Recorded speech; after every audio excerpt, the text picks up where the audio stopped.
Hey, twin. I was just about to have my lunch and I wanted to hop on and make this video because today is December 4th, and while I did not see any addresses with 444, I have been seeing a lot of license plates and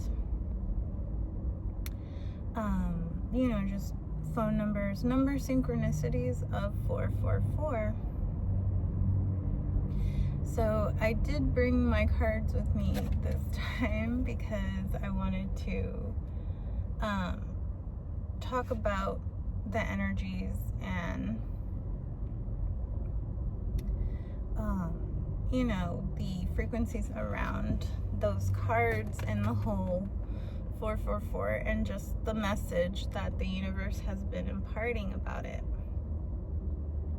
But let me try this salad with you because my fast is over and I got these protein greens from Organic Girl, and got some turkey and kiwi and pumpkin seeds and sunflower seeds, and then I got balsamic vinaigrette dressing from Annie's.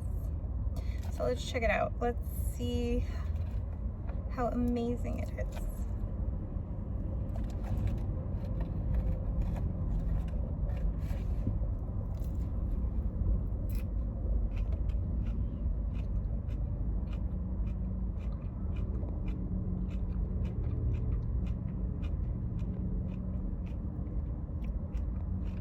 This is not bad at all. It's pretty nice to have the kiwi, even though it's sweet, is a little tart. And I really love raspberry vinaigrettes without walnut because I am allergic to them, but they only had a balsamic vinaigrette where I went, so I was like, okay, I'll just do that. But I have to say, not bad. I have a pretty good palate.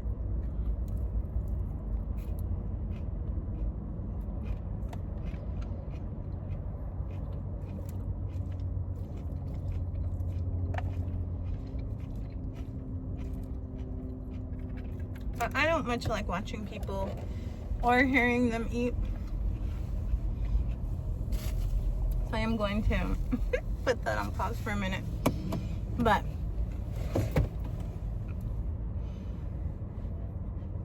the messages and energies around 444 that I've been seeing, 4 is the number of stability. 4 is a foundational number because, generally you have 4 cornerstones of a building, and each of those cornerstones relies on the foundation to be strong, even, well made, so that the building can last for generations to come. And I actually have the Murder of Crows tarot deck and the Disney's Nightmare Before Christmas tarot deck that I had got for the event I'm doing on Saturday, and I do hope I see you there. And readings can be purchased for others. I would be more than happy to send a video message to the recipient in their email. So even if you may not feel you want a reading, there may be someone that who does. But in the tarot, the 4, and also in astrology in general, 4th house represents family, represents I think is a career. I have to look at it again, but anyways, so looking at the Murder of Crows here, so 4 of Wands, and I'll just put them up side by side. So the 4 of Wands is like one of the greatest cards in the deck because it represents people coming together. It also represents a portal because you have 1111 with the wands, and it also is a card of marriage. So, I mean, it does correlate with the 4th house being family. It's a very celebratory card. And looking at the Nightmare Before Christmas card, I mean, it has the vampires in there. And Dracula has been coming up a lot for me, as well as Frankenstein's monster. But Dracula, I mean, I've loved vampires since I was a child. I've pretty much read majority of Anne Rice's books, and I've seen Interview with the Vampire and Dracula, of course. And I watched the my favorite is Nosferatu, even though Nosferatu is a ripoff of Bram Stoker's Dracula, but the silent version is my favorite, although I did enjoy the version that they made last year, I think it was. I thought that one was pretty good too,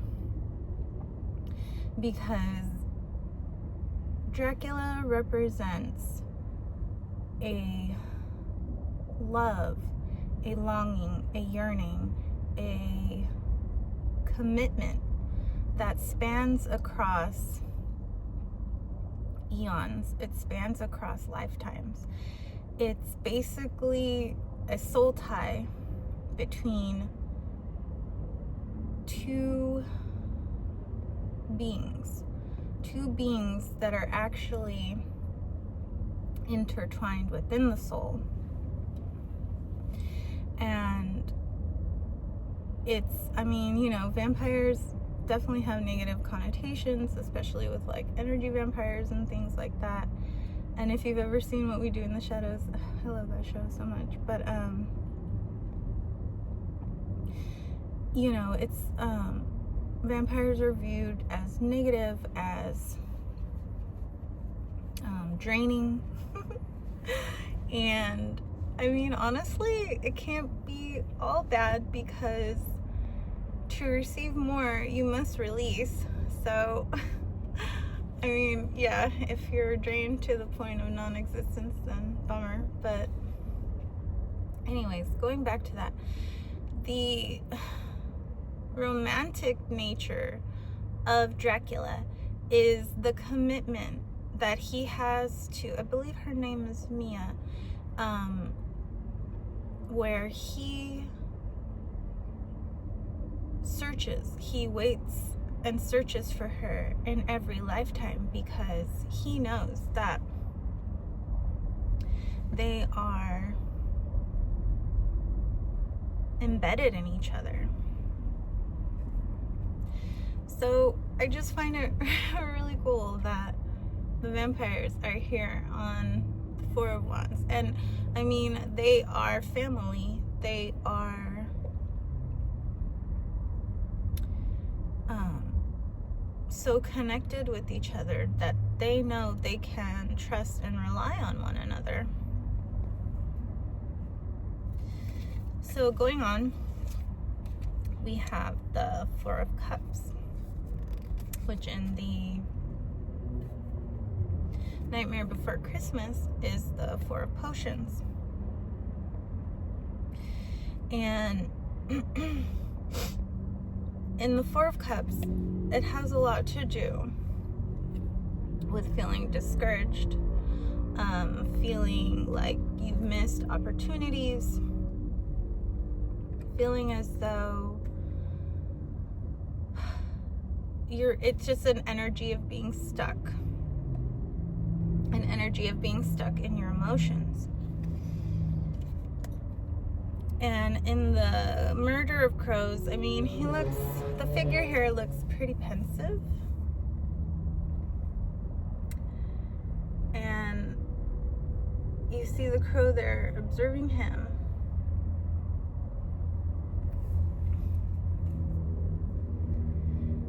And crows are highly observant. They're always around, even when you think they're not.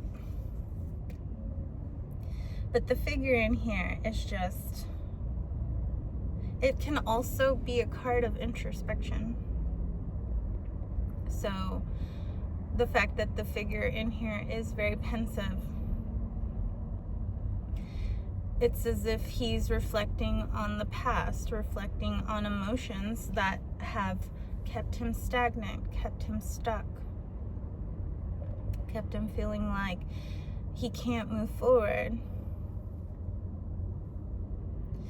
And so in the Disney one here, we have potion jars. These are Sally's potion jars. And Sally is a great alchemist. She is the high priestess, which in the deck they have her as a high priestess as well. But you can see one of the bottles either being whisked away or being brought back. It's really up to your discernment. For me, I'm feeling that this spirit guide, this energy here, is bringing this cup back, is bringing this potion back. It's bringing back this element to you, twin, to the alchemist, to the magician, to whoever is wanting to use this. So for me, in this iteration, the Four of Cups is talking about, yes, being introspective and connecting with your spirit guides, with your support, your soul family, and that you're getting back what you felt that you lost. And so we have here now the Four of Swords, which is a card about rest. It's a card about giving yourself care and allowing yourself to take the time to recuperate, to regenerate. And with the Four of Needles here, so see how, you know, this figure is just laid out. And that also, I believe, did it come up in the reading? Yes, the Four of Needles did come up in the reading that I did live last week. And since winter is coming, it is a great time to rest and rejuvenate and recharge and hibernate. But with the Four of Needles here, these are also Sally's needles. And Sally is very observant. Sally is also very reserved. But that can have a lot to do with her self-doubt and insecurities that were instilled in her by Dr. Finkelstein. But literally, Sally can make anything out of nothing. I mean, she pulls herself together all the time. And when she's locked away in her tower as being punished by Dr. Finkelstein, even though he thinks she's resting in there, she's actually formulating her next move. Even though she may be sitting and being, you know, pensive, you know, looks like she's resting, she's actually on her way to her next pivot. And so to close this out, twin, 1441, as I looked up, thank you, universe, we have the Four of Pentacles. And the Four of Pentacles is a card of stability, is a card of safety. It can also be a card of possessiveness. It can also be a card of jealousy. And in the murder of crows, I mean, this figure is looking very secure, is looking very safe. I mean, the crow's sitting there in its lap. And if you know crows, they're not that trusting. They're not that quick to jump into your lap. So this figure here has built such a foundation for himself that he attracts the most apprehensive and maybe even a little mistrusting of beings into his life, because those that he is providing this foundation for have experienced so much that would decimate others. But for these beings that this person is attracting, they've only found their resilience and their transformation through their experience. So here in The Nightmare Before Christmas, we have rats, which I absolutely love because I am a wood rat in the Chinese zodiac. And I mean, I just love rodents too, like squirrels and things like that. I love to feed squirrels all the time. But look at them. They have their little packages, their little gift wrapped cheeses, and they're gonna give each other, you know, a gift. Thank you, universe. They want to share and spread merriment with one another. And I mean, it is called the Four of Presents, but really it aligns with the Four of Pentacles. But it's like they've come to a point where they're able to afford to gift to others, to share with others, because they know they always have more than enough. And so it's just like so cute. Look at them. This one here, the little smile. Oh my goodness, so adorable. But yeah, this is just something that I wanted to share with you, twin. And I've been hearing a lot lately, what comes in threes goes in fours.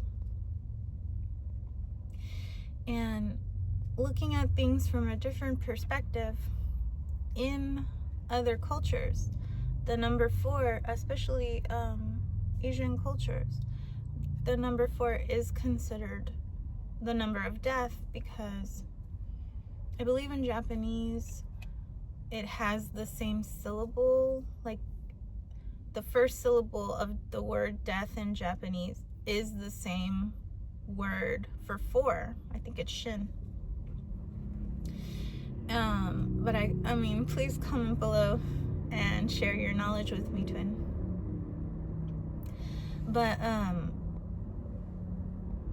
the fact that other cultures view this number as death and tend to avoid it, especially in Feng Shui,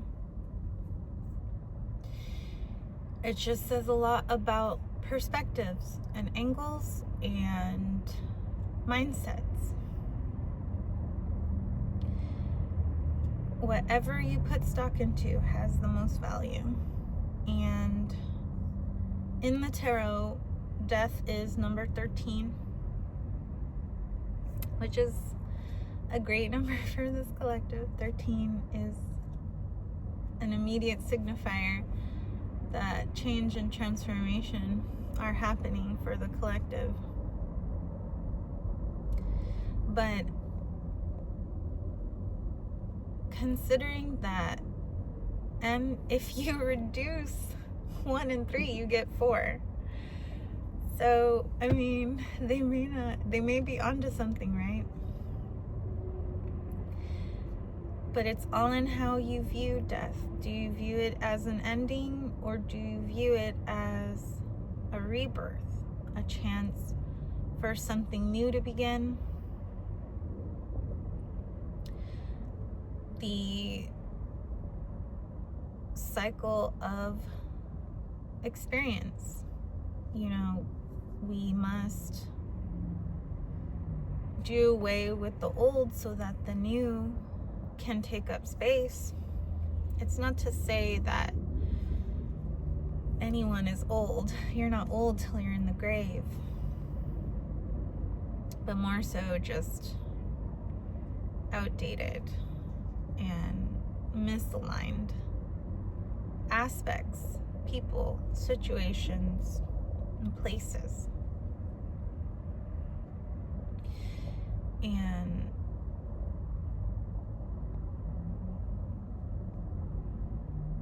that is like where the expansion comes in.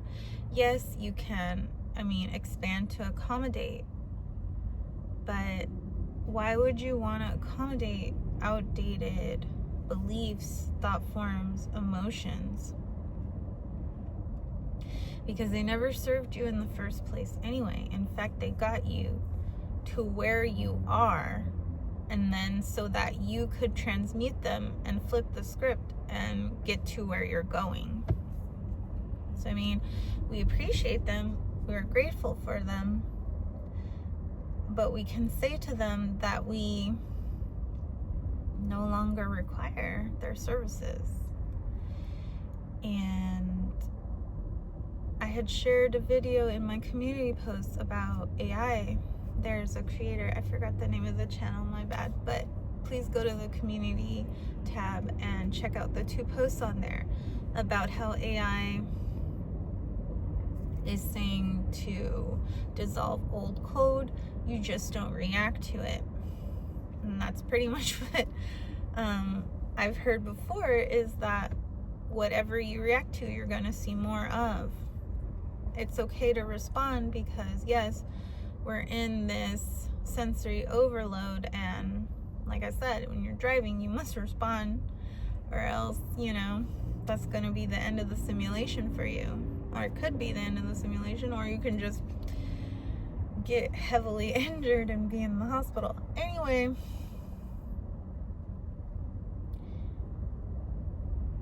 it said, or AI said, to just not, it's basically like knowing that, yes, this is all a hologram, yes, you're in a simulation, and then what's going on, just don't identify with it. But it's all part of the story. Whatever you do, whatever you decide, whatever you take. And I'll see you in the next one, twin. Take care. Love ya.